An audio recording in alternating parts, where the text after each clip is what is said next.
Hello class, welcome back to our subject, Fundamentals of Accounting, Business and Management Part 1.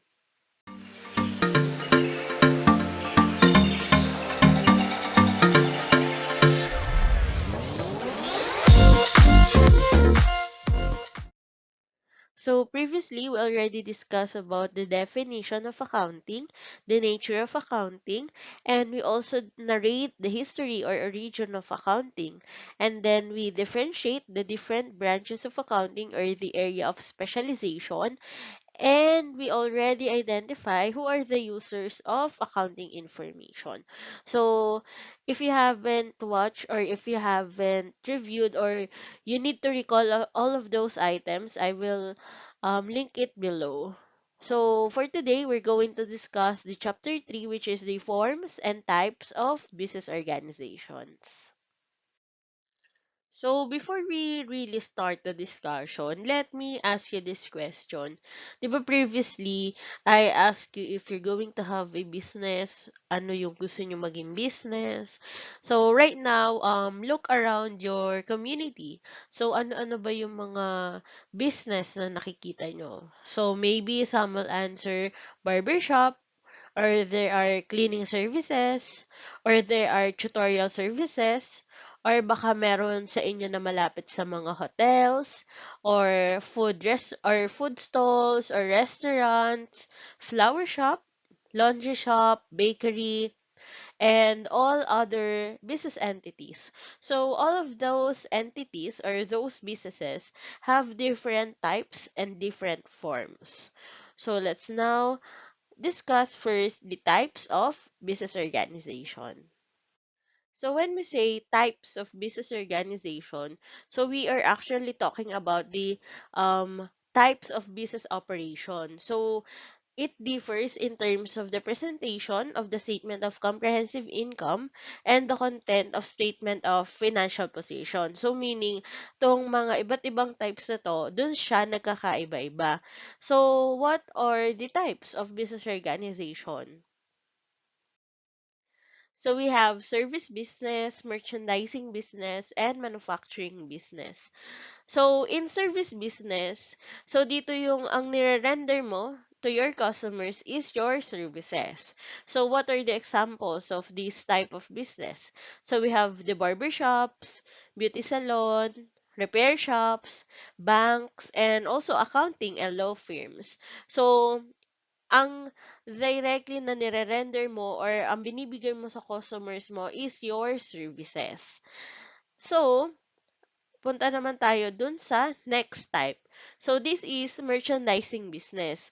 So, actually, class, merchandising and manufacturing deals with goods and service type deals with services. So, ang difference lang between merchandising and manufacturing is that in merchandising, they sell products from other businesses to customers.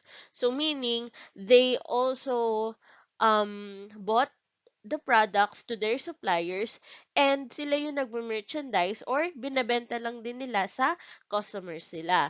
So what are the examples of merchandising business? So we have bookstores, we have sari-sari store, hardware stores. So meaning ang nagiging process like for example, for bookstores, ang supplier nila is yung mga publishing house or yung mga nagpa-publish mismo ng mga libro na yon. So once na nabili na nila yon, so they will merchandise those books. So yun yung ibibenta nilang products sa mga customers nila. So, ano yung kinaibahan niya sa manufacturing business? So, dito, merong change in basic inputs into products that are sold to customers. Meaning, for example, ang bibilhin mo is yung raw materials and then you will process it into a certain product. So, examples ng mga businesses na manufacturing is shoe manufacturing or car manufacturing. So, example, yung shoe.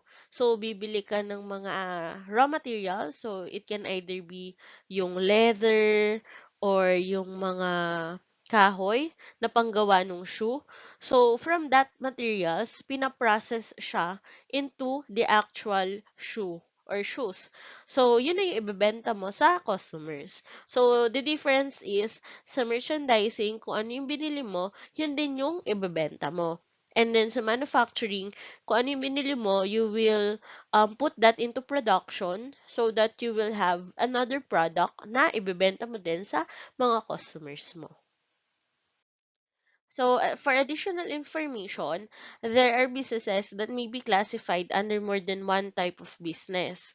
So, example is a bakery. So, there is a combination of raw materials in making loaves of bread. So, that's why it is manufacturing sa side na yon. And then, like for example, you also bought pandesal from other supplier and then you merchandise that one. So, that part is merchandising. And if you cater customers' order in small coffee table servings or hot coffee, so that will be under the service type. Therefore, yung mga business hindi siya limited into one type of business organization only. So, why do we need to know all of these things? So, bakit siya importante na malaman natin siya? So, again, going back dun sa sinabi ko kanina that these types of business organization is directly related to the business operation of that business or kung paano siya nag-ooperate. So, like for the service type of business, ang nirender niya ay services. So, doon nagre-revolves yung operation niya. So, meron tayong iba't ibang klase ng recording and presentation ng income statement and balance sheet and also yung sa mismong journalizing ng journal entries. So, dun siya magkakaiba-iba. So, that's why it's very important na sa una pa lang, alam mo na kung ano agad yung type ng business organization na ginagawan mo ng journal entries then up to the financial statements. So again, service, merchandising, and manufacturing is all about the business operation. So, ano naman yung nag-define dun sa mismong organization? So, those are the forms of business organization. So, it can either be sole proprietorship, partnership, and corporation. So, these forms of business organization are actually a recall of what we have discussed previously in organization and management. So again, sole proprietorship, it is a business owned by one person. And then partnership, it is an association of two or more people as partners. It refers to an agreement in which the individuals share the profits or losses and liabilities of a business venture. So on the other hand, corporation, it is an entity created by law that is separate and distinct from its owners, and its continued existence is dependent upon the corporate structures of the state in which it is incorporated. So why we need to understand also the forms of business organization. So a while ago, we discussed the types of businesses. So it can either be service, merchandising, or manufacturing. So those businesses may be organized to sole proprietorship, partnership, or corporation. So given the large size and huge amount of resources required to operate a manufacturing business, so most manufacturing businesses are corporation. So as you can see, if mga small type of business like kunyari sari-sari store, so since um maliit lang naman yung business, like, for the community lang naman. So, usually, ang nagiging form ng business organization ay sole proprietorship. So, it is also important since it represents the equity side of accounting of the entity or the business.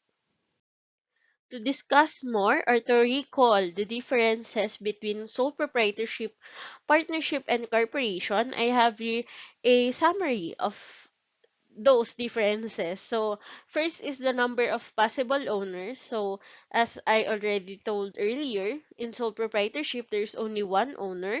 In partnership, there are two or more. And corporation is at least five. So, next one is who manages the business. So, in sole proprietor, since there's only one owner, so yung owner mismo yung nagmamanage ng business or he or she can hire somebody. And then in corporation, the board of directors and operating management. So, when it is all about the termination of the business, in sole proprietorship, the business will be terminated upon the death of the owner. Then in partnership, death of any partner or withdrawal of a partner. So meaning once na meron lang mamatay or mag-withdraw dun sa business or dun sa partnership, so mataterminate na yung business. And then incorporation, as stated in articles of incorporation, it is not to exceed 50 years. Next is the government assigned to regulate. So in sole proprietorship, it is the Department of Trade and Industry or DTI, same as with partnership. And for corporation, it is the Securities and Exchange Commission. Next is transfer of ownership. So, in sole proprietorship, once na binenta yung business, so magkakaroon ng new entity under a new owner. And then in partnership, if they sell the business or interest of a partner, since sa partnership kasi, hati-hati sila ng partners, depende sa agreement. Like for example, ABC started the ABC partnership. So, meron, for example, si A na 50% interest dun sa business and then si B and C is tig 25%. So, yung tinatawag na interest of a partner, so, yun yung owned nila. So, like si A, 50% yun sa kanya. So, pwede niyang ibenta or i-transfer yung ownership niya with, of course, the consent of other partners. So, kailangan meron ding consent. Since, nung nagsimula sila ng partnership, meron silang agreement. So, if ibebenta niya, dapat meron ding consent or agreed upon din ng mga partners. And the next is corporation.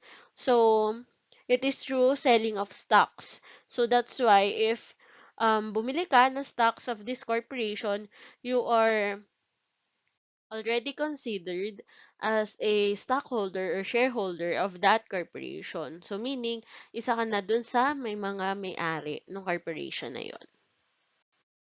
As to liability of owners, so in sole proprietorship, since there's only one owner, so meaning sa kanya lahat yung liability or salo niya lahat. So that's why unlimited yung liability niya. Other properties not used in the business may be held liable for the obligation of the business. Yun kasi yung meaning ng unlimited. Ibig sabihin, kahit na hindi mo siya ininvest dun sa business na yon, as long as ikaw lang talaga yung may-ari, pwede kang mahabol kahit sa mga personal properties mo. So, once na, kunyari, yung business na lugi, hindi na kayang bayaran lahat ng asset mo, yung mga utang mo, so, pwede kang mahabol kahit dun sa mga sarili mong property. So, next is for partnership. It is generally unlimited. So, meaning same as dun sa sole proprietorship, pwede ding mahabol yung mga partners dun sa utang ng business. So, it is called generally unlimited lang because meron ding mga agreement wherein may isang partner na pwedeng limited yung liability niya. So, those are the limited partners. Kaya nga dito, nabanggit na there are types of partnership that limit the liability of the partners. So, upon agreement yan. So, for example, sasabihin ng partner na limited partner lang siya or limited lang yung gusto niyang liability. So, meaning, hindi siya pwedeng mahabol dun sa mga personal properties niya. So, ang pwede lang habulin sa kanya ng mga creditors or yung mga inutangan nila is yung investment niya dun sa partnership na yon. So, that's why, in partnership, generally, unlimited lang yung ginamit na term natin. So again, in sole proprietorship, always unlimited yung liability ng mga owners. And then, for the last one is for corporation. So, limited yung liability nila dun sa stock investment of the shareholders. So, ibig sabihin, hanggang dun lang sa stock investment nila yung liability nila. So, hindi na sila mahabol sa mga personal properties nila. So, if you're going to choose alin dito yung pinaka-safe as the liability, of course, it is sa corporation. And also sa partnership, if limited partner ka lang. Since kahit na anong mangyari dun sa business or dun sa partnership, dun lang yung parang malalagay lang sa alanganin is yung investment mo dun sa partnership if limited ka. Pero pag hindi ka limited, of course, mahahabol ka kahit sa personal properties mo. And then corporation, again yon since ito yung pinaka-safe kasi ang ganda lang talaga sa stock investment. So again, the forms of business organization, sole proprietorship, partnership, and corporation, and the types of business organization is the service, merchandising, and manufacturing. And that ends our chapter 3, the forms and types of business organization. Thank you for listening, class. Up next, chapter 4, accounting concepts and principles.